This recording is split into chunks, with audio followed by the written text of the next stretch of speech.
Good morning, everybody. Hope everybody's doing great today. It's, what day is it today? When was it, Wednesday? Thursday morning, North Carolina. Another hot day today. Hope everybody's doing great. Hey, for those of you that don't know me, I am Lee Godbold, author of So You Want to Start a Junk Removal Business and co-founder of Junk Removal Authority, which you can visit us at junkremovalauthority.com. Trying to educate people on junk removal, trying to up their think, motivate them to try and reach for the next level. For people that have been thinking about getting into business, we're here to help you get into business, both with these YouTube videos and through business packages and support and consulting on junkremovalauthority.com and Junk Removal Authority. So, what's kind of on my mind today is mindset.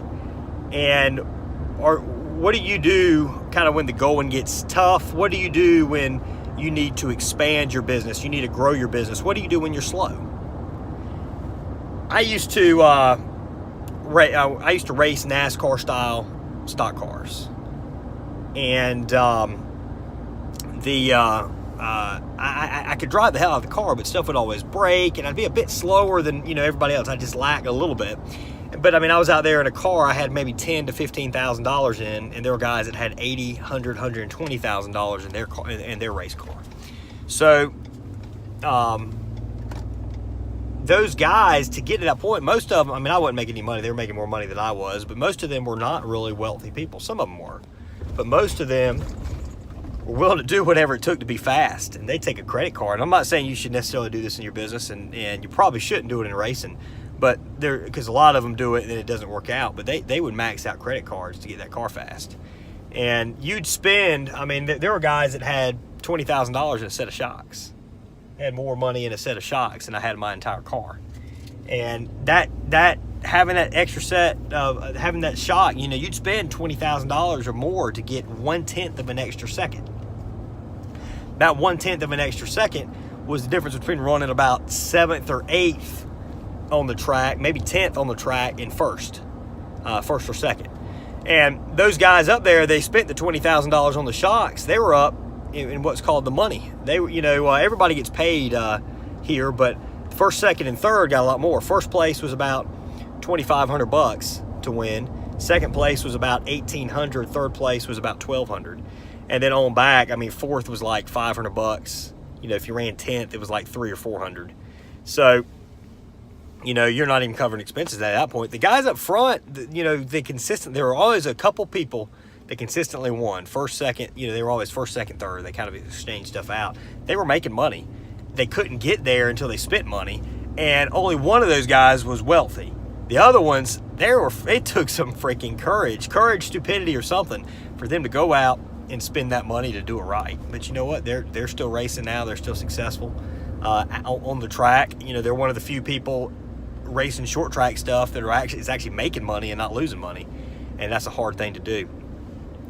What I'm equating that to is your business. If you're always going to be the cheapest out there, you're going to lack that 10th. You're going to lack that little extra oomph that's going to cause you to be successful. You're going when the going gets tough, when you get slow, you're going to try and save. You're going to be looking at your P&L statement. Where can I save? Can I get rid of one cell phone here? Can I save me $30 a month? Like, that's going to make a huge difference. Can I, what can I do? Can I start doing more work on the truck? Maybe you're already on the truck. You're probably in that situation. You're already on the truck. So what can I do? Can I cut out my helper? Can I cut out my helper? Can I do it on my own? Guys, it's small thinking. Come on, guys. Let's level up. Let's up your think. What we do when we get slow, we freaking spend money. We know. Advertising. When we get slow, we're going to fight. We're going to fight for more customers. We ain't going to freaking retreat. And that's what it is. That's what you're doing when it gets tough and all you do is retreat. That's what you're doing. Some people only want to spend advertising when they're busy. That's stupid. You got to be spending money on advertising all the time. Once you know it works, you don't need to be throwing it away. But damn, once you find something that works, once you find something that's bringing you business, if it's picking up the phone, making cold calls, you just do a bunch of damn cold calls. If it's going to Chamber of Commerce meetings, you got to make sure you're doing that. And then the main thing, though, is going to be Google. it's going to be Google, and you got to spend money to do it right on Google. And there's no ways about it. Somebody tells you you shouldn't, that's because they're not doing it.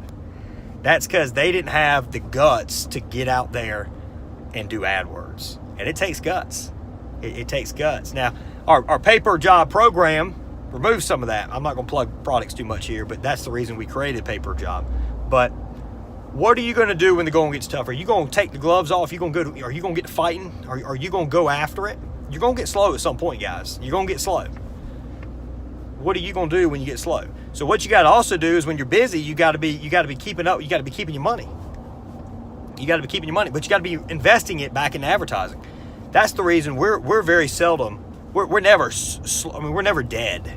You know, we might be slow. You know, instead of running 6 or 7 trucks, you know, we might run 4, you know, in a day or something like that. But or maybe 3 on a super slow day. But we're still making money. You know, when you're out there, if you aren't getting exposure, if you don't have advertising going a bunch of different directions, if you don't have a bunch of previous customers that can come to you, that can refer business to you, that are leaving reviews online, the only way you're going to get that is from exposure. The main way you're going to get that is from Google.